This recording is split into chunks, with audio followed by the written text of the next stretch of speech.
Welcome back to Puzzle Solving Extreme. Today we are solving another Hanayama Cast Puzzle. This time we're having a go at the Dial puzzle, which is a level 4 out of 6, so we are going straight down the middle this time. We've done some level 5s, we've done some level 6s, we've done a level 1 in the last one, which was the easiest by far. So today we're going middle of the road, level 4. I've not got it out of the box yet, so I can't describe it to you, so let's get straight into it. Okay, so fresh out of the box. This is the way we open them. Force it open. And here we go, get rid of that stuff. Take that off. Pop it out. Ooh, here we go. Right. That is interesting. Now, the only thing we're going to look at box-wise is what it comes apart into. So, 4 bits. Interesting. So, there's 2 silver bits in the middle, 2 black bits there. So what we're working with. The triangle bit doesn't move. Ooh, these bits swivel. That's quite cool. I didn't expect that. These bits also twist in here. No, do they twist? Yes, they do twist independently of each other. So if I hold the back one, this front one can turn. Okay, what can we see inside? So inside that loop bit, we can't see much, to be honest. And the dial bits in the middle don't seem to be attached to anything on the black bits. It's literally because it's sort of concaved on the inside, and these bits here are concaved outwards. I don't know if that's the right description for it, but it's that shape that's keeping it in there. What else can we see? The word dial there, the word Hanayama there. Tends from previous experience of the puzzles that doesn't mean anything. No movement in the black bits whatsoever.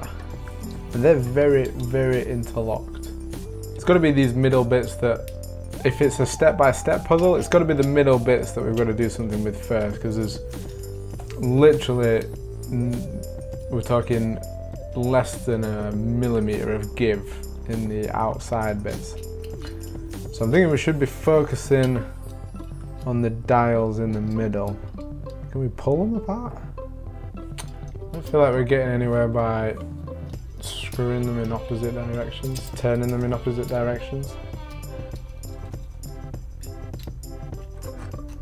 And it also feels redundant just spinning them both in the same direction. On one of the previous puzzles, we had to spin to unlock something. We had to spin it on the news puzzle. So maybe we do something similar to that for what we did on the news puzzle. Maybe we spin and something happens. Spins for quite a while. I can't see why that would help. The way these are locked together doesn't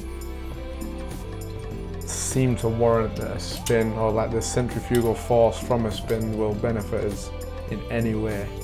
So now if we think back to the nutcase puzzle, when we had to get the nuts in exactly the right position for them to come apart, maybe we're working with something similar here. Here we're working in 3 dimensions, so we've got twist in here, but then we can also move all around the actual dial. So now, does it matter on which side sort of this has to be? Does that have to be on this, facing this side, or does this one? Because there's no reference points on these bits, but they also look identical in terms of thickness. This one is actually bigger. So what does that mean? Does that mean this one comes out easier? But then how does the black bit separate? I mean, does it come apart sort of this way? Does it open up, or does it sort of slide apart that way? If you've got any ideas, please let me know what you would do right now in the comments.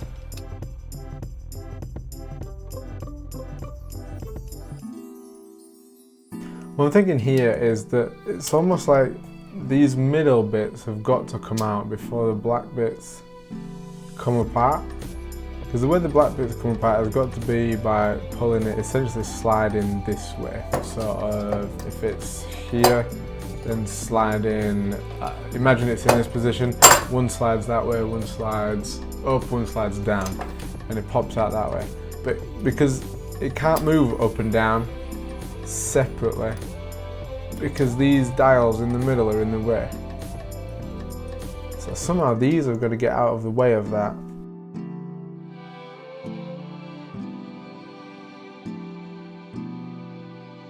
Now with the thickness of these two rings, see how the top one is thicker than the bottom one here? I'm thinking there's got to be one side of this on the inside that's thicker than the other as well. So looking down, yeah, you're not going to be able to see this very well on the camera, but looking down here, essentially I'm just going to try and spot if there is a thicker side. If there is, I think it's this way around.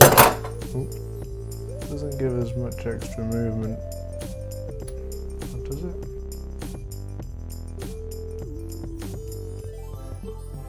I feel like we're getting a bit more movement.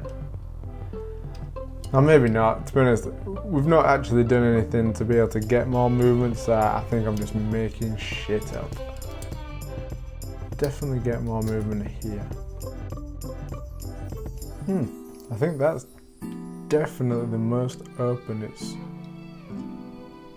been before. So we're getting a lot more movement there. And all I've done there is line up, like we said, there's a thicker one of the two dials, and what seems like a thicker one of each side of this. And we have got a lot more movement there. Twist in this position? What do we do here? See, it's almost, we've got a bit of movement there. So the dial now won't move. If I push it this way and try and turn it here, it does not move. It is solid. The only movement we've got is a little bit in there, down. Wow, it really does click back in place there. So I'm still sort of trying to keep this part open the whole time. Can we now twist these and then something happens? This is very wishful thinking. Oh!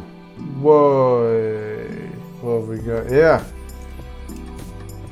A lot more movement, that's what we've got. Now, I'm very conscious of losing this position. I don't want to. Oh, so it's almost like. Can we now turn these? That definitely does something. You see that? You turn, and it opens up slightly. You turn it back, and it closes again. Now, actually, if we try and go back fully closed, we can't.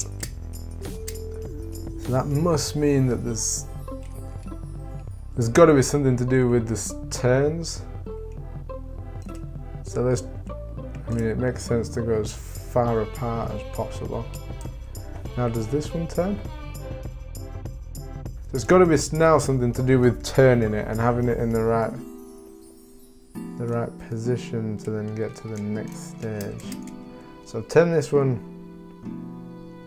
back a little bit to where it feels like it stops, and it did close very slightly, but we've now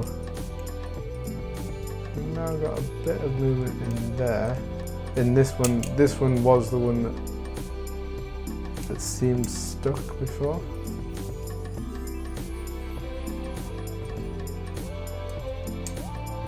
Oh, do you see that little click?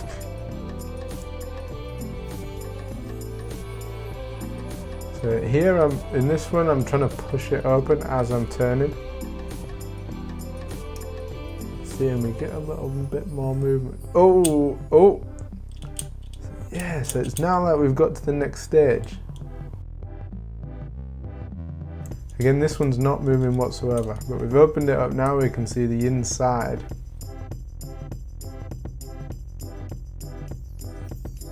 So yeah, it's the one, like I'm going to distinguish these by the writing that's on the black bits. So on the Hanayama, that's the Hanayama side, and we'll call this the dial side. So the dial side, if I've not mixed myself up, the dial side has not been moving whatsoever throughout this. And it's the Hanayama side that we have got movement in like this. And again, I'm sort of pushing it open as I'm twisting. And again, we've just got a little bit more movement. It sort of clicks into place. So we just keep turning. It opens up again. It's a lot more movement again. Now let's just keep doing the same thing. I feel like we're very, very close. Well, obviously we're very, very close. Look how close it is to coming apart.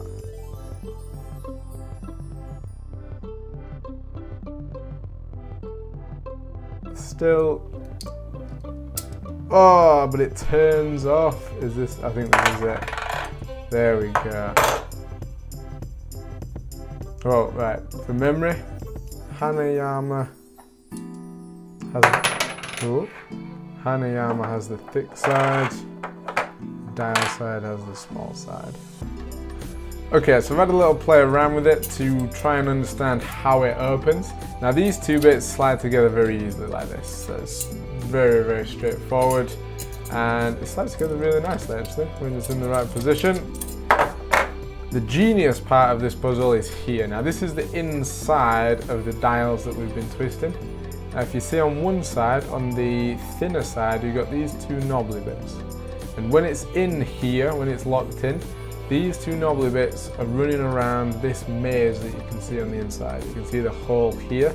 Now this bit here is there to throw you, I think. I don't think this has anything to do with how you get it open.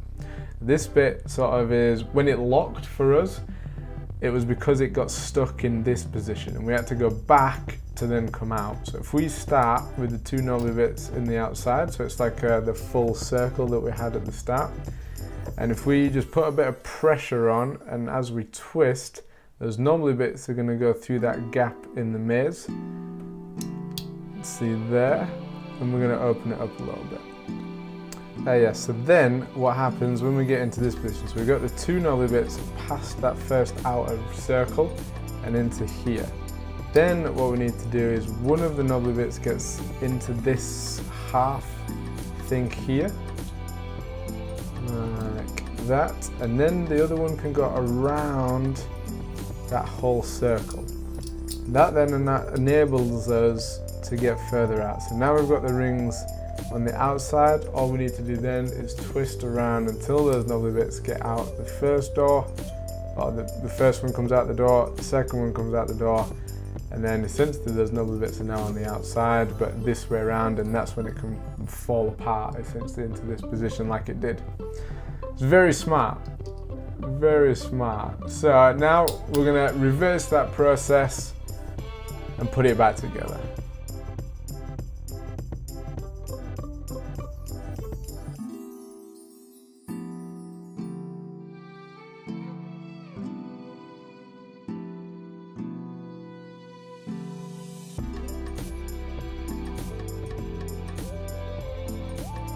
We did it again. We are 6 for 6 so far. It took about 40 minutes to get this one open in total, and 30 of those minutes were spent making absolutely no progress whatsoever. Once we sort of got to the first step of opening it, it then sort of took about 5 minutes, probably less than 5 minutes, to actually get it fully open then. And when we got it open, we realized how it worked. In terms of like inside the dials, there's almost like a maze that two sort of knobbly bits make their way out of the maze. But you have to have them exactly lined up, and you have to twist the dials, and it slowly, gradually sort of creaks open. It's actually really satisfying to open in terms of you turn it and it suddenly clicks, and you make a bit more progress, you turn it again, make a bit more progress until it comes apart. Putting it back together is quite easy once you understand how it opens. Similar to the loop puzzle that we did last.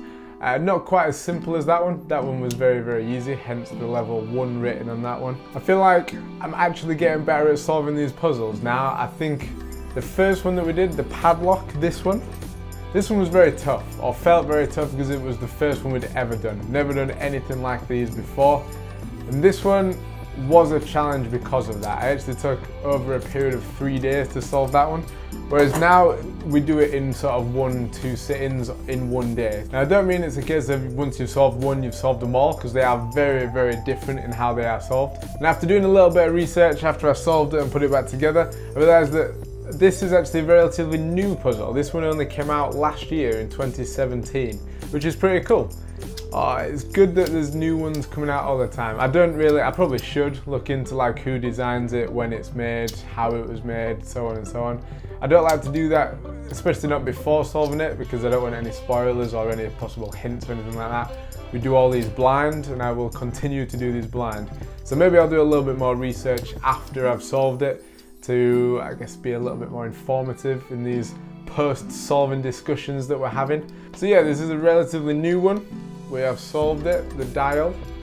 I enjoyed this one. It's very slick in terms of like the build, how this swings around and twists and everything when it's in this position is actually quite beautiful. And the fact that it's sort of solid metal, so it's not like a paint that's covered, or a cheap metal that's then painted that then scratches off. The fact that it's not that is beautiful. It is really nice. These are all really well made puzzles, and I'm enjoying the collection that we're building of these. Like I said, 6 down, or 6 tried, 6 solved. We'll see what we can do next. As always, if you've liked the video, if you've been entertained in any way, shape or form, then please like the video. And if you want to see more puzzle solving genius, then go to someone else's channel, because you're not going to see any genius here. This is just a fun hobby of some level 4 out of 6 puzzles. But if you're entertained, if you want to see more of this sort of thing in the future, then subscribe. We'll be doing more videos pretty much every week, we hope. We'll see how we stick to that schedule. Anyway, 6 puzzles tried, 6 puzzles solved. If you want to see some of the other videos, they'll be around probably here somewhere. There'll be my face around here to subscribe somewhere. I'll try and put it here. And yeah, until next time, peace!